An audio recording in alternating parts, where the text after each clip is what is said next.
like to roll with this one. All right, so we are on years. It's been so long, I'm actually clicking back on where I left things off. I'll probably have to edit all this browsing, but it's been a while. And I could have easily just like restarted this whole journey or just like said forget about it, but I won't. Last time we went into my last competition season, and I think one thing that I firmly believe, I guess, makes this series within a series original is the fact that in order for me, well, it's taken me a while to get to the point where I can say that, hey, I'm pretty close to competing amongst the elite.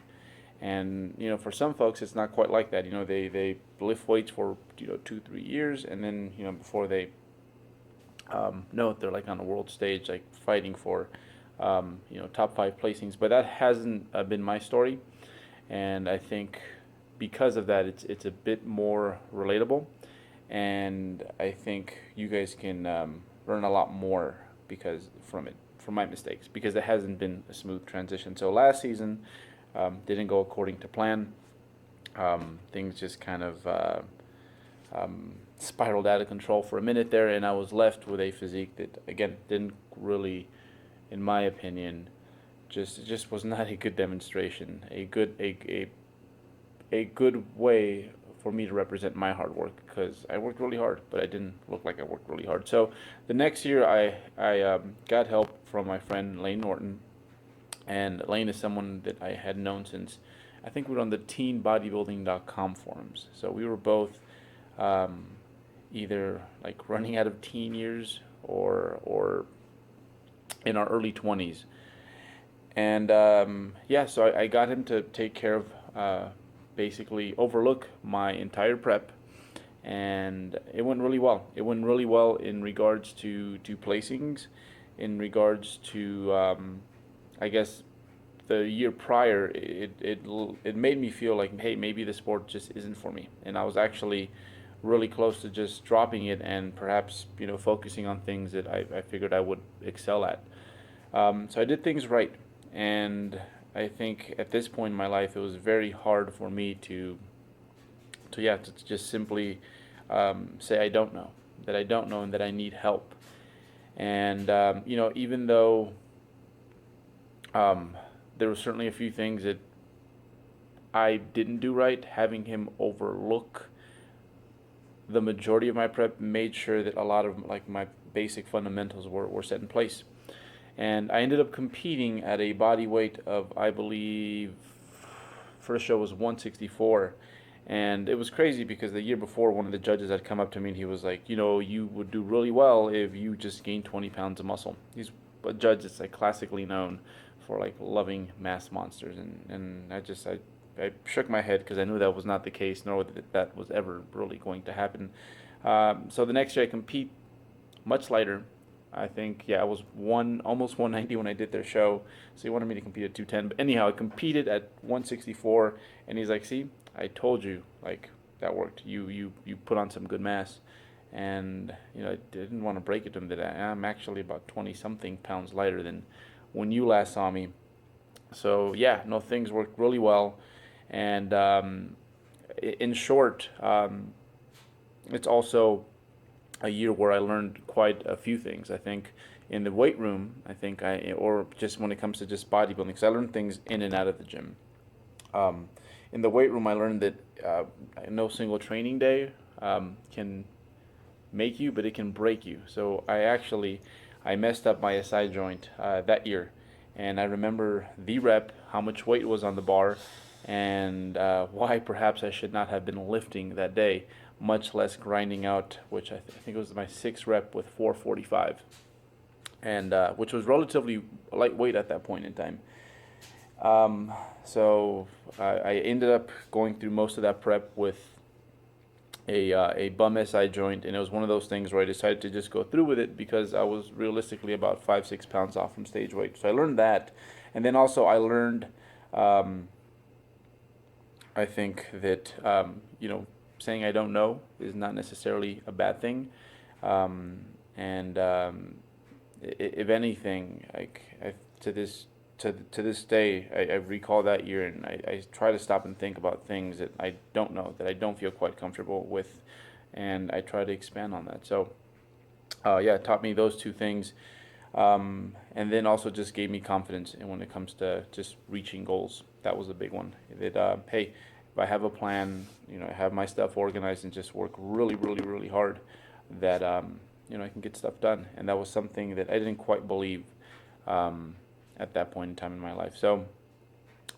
yeah, that was my first year where I guess you could say I had always said up until that point that bodybuilding enhances my life, but it was more so because it made me happy to go train and eat the way I did and see those changes. But I think that year for sure did that because again, I was able to do things with my physique that I mean I was aiming for, but I wasn't quite sure that I could do. So we got those things done, and after that, I realized that hey, this worked for bodybuilding, could surely work for other things in life. So yeah, that's it. So we're back on this again. I'll keep rolling with the next few years, and they're not quite. I don't think they're quite as interesting, but there's still some valuable stuff there. Oh, actually, no, the next year. My next year in lifting is actually pretty awesome. That's when I officially met all the guys, and we became 3D Muscle Journey. Yeah, I'll leave it there, and I'll let the training footage roll for not this week. I just got you guys a full day's worth of training footage, so you guys can kind of get an idea of what it is that we're doing at this point in time. All right, guys, so we're still running with that full body split. The main lifts, so the lifts that I am programming this year, the front squat, not programming because everything is part of my program, but lifts where I am working with specific loads and percentages, sets and reps. Those are going to be my front squats, my bench press, which is a floor press for now. We'll get into that soon here. And then my seal row. So today was a 4x6 day with 275 on the squat. I wasn't able to floor press because I handed the rack over to my buddy who needed the rack a bit more than I. He was squatting, and I can just do my floor pressing on some other day. So I'm obviously running a flexi template. We'll get more into that in a second here, which I was before, but for those of you who might have missed it and what is exactly a flexi template, we'll get into that. But yeah, started with front squats, 4x6. One thing that I did not so good on this day was I kept looking down instead of focusing on something that was at about eye level or a bit higher. That usually works really well for me. I think a lot of it just has to do with the fact that there's either nothing to look at in this gym, there's no clear focal point, or there's just a lot of distraction in front of me. So I'm thinking I might even flip it over next time and look at the mirror, since there's just way less chaos going over there. And there's that green exit sign, which you can kind of see the green light back there. I can just look at that. But all in all, they felt pretty good. For me, this is a bit of a good morning. You can kind of see the bar kick forward just a bit. It really is only about half an inch, but you really feel that half an inch just because, again, the bar is placed in front of you, so it's a lot less forgiving. But feeling really good about this lift. And again, I still have that pipe dream of front squatting 400 pounds. I would love to get it done this year. And I mean, so far so good. But again, we will see. So these went quite well. Got a little bit more comfy with myself. This is not exactly a powerlifter gym, so we took off a layer. This was not on a separate day. And more than anything, I just kind of wanted to see what my hips were doing, and it was really hard to do that with black shorts. So yeah, this was my last set, and it was actually, I think, my best set. I was just a bit more tired, which I think made me do things right. I was still looking down, which is just horrible, but sometimes when I'm a bit more fatigued, I'm just like too fatigued to even have inhibition almost. And also when I'm tired, I tend to do certain things right that I wasn't doing early on, when I can just, I guess, caveman the weight. The last sets, when you're more fatigued, are just less forgiving. So after that, we did our seal rows, and this load, I looked at it right away, and I'm like, it's going to be no issue. 215 4x6. So this lift has been going quite well these last 6 months, I'd say. Followed by some pull-throughs. As you can see, this is like really a full body day. which I've been doing a lot more of. So basically the way my template works is I do have my big lifts on day 1 and day 5, and then I have a bunch of secondary work, which is distributed based on my physique needs. Basically the body parts that just really don't grow all that well unless they are given special attention to. So, and all that stuff is, for example, I have a lot more isolation work for, say, my back and my arms compared to my quads. So that's usually how it goes, and kind of based on how my big lifts are looking, how I'm feeling, what gym I'm at, I kind of just move things around to fit that. And then also sometimes I just pick things and do things in an order that I think will yield the best performance. It will help me move the most weight. So it's quite flexible. I think when I first started doing this, it was a little bit stressing because it's kind of, I guess, very similar flexi templates, very similar to flexible dieting. The first time, you were given either caloric goals, macronutrient goals, that sort of stuff. It was quite hard to just make things fit, and often you'd find yourself in trouble at the end of the day. So the same thing used to happen to me with flexi templates, is that I would have a ton of work left over at the end of the week, and that would make for just that would actually, initially, it kind of messed up the quality of my work, which is one of the reasons that I love full body splits, because if you only have one movement per body part, you tend to move better weight, say, than I would if this was my second bicep movement of the day. And by the way, I use blood flow restriction for these simply because my elbows were a bit creaky, and I have some heavy pressing the next day and rowing, so I kind of wanted to save it for that. So yeah, that's why I'm using 15-pound dumbbells. This was the last set, so I was definitely a bit fatigued and probably should have gone a bit lighter. They do have 12-pound dumbbells, so I'll remember that for next time. But yeah, so I'm running a full body type routine. I'll definitely, surely at the end of this series, as I go through all my years of training, I'll bring that up so that you guys can see what it looks like. And again, I trust you guys not to try to mimic that to a T, but perhaps just get some ideas from it. I really, really love the flexi template. That's one thing I noticed, that and I'm sure a lot of it has to do with the fact that I just haven't trained that way in a while. Oh, and here's proof that I did have wraps on. I'm not just like really, really weak.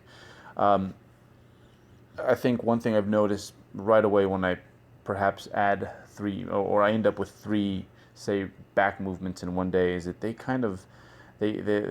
first movement does really well, and with every movement after that, you kind of see that it's just harder to work at your full potential. So I'm sure if I trained, I guess, more, just to keep it simple, bro style, it would be something that I would definitely over time just acclimate to. But I think that, again, just doing it this way just protects the quality of your volume, which is really important, especially when, again, you've been doing this for a pretty long time and you just require a bit more volume than most. Not that I really think it's nothing crazy, as you guys will see soon here. So some lower back, after some arms, and then after that we finished with some calves. And just to kind of give you guys an idea, I think today I will be chest pressing for sure, some lateral raises. I will be doing some hammer strength high rows, some leg extensions, and maybe some abs. So again, 5 days a week, and it's just a big checklist, and I try to hit my macros, my training macros, at the end of the week. So again, this even sometimes lets me decide, do I make it to the gym or not? So I really used to not be a fan of thinking while I was at the gym, but I think, again, as you become more experienced, that becomes vital, that you do have some flexibility within your program. And yeah, calves with a good pause at the bottom, because when you have an Achilles that's as long as my own, it can really get in the way of actually stimulating your calves. So that is what a training day looked like, or this particular training day. I'm glad to be back, and just everyone who has encouraged me, mostly via my Skype sessions. Every time I have a Skype session with an athlete, usually new athletes, but some of my returning athletes, that's the first thing they bring up is like, when are you going to throw a new video up? So here it goes, guys. Thank you very much for the push. Yeah, so yeah, I'm starting up with this again. Please forgive me, and I'll try to be way more consistent, and definitely make this a priority, since I realize now more than ever that you guys definitely enjoy these.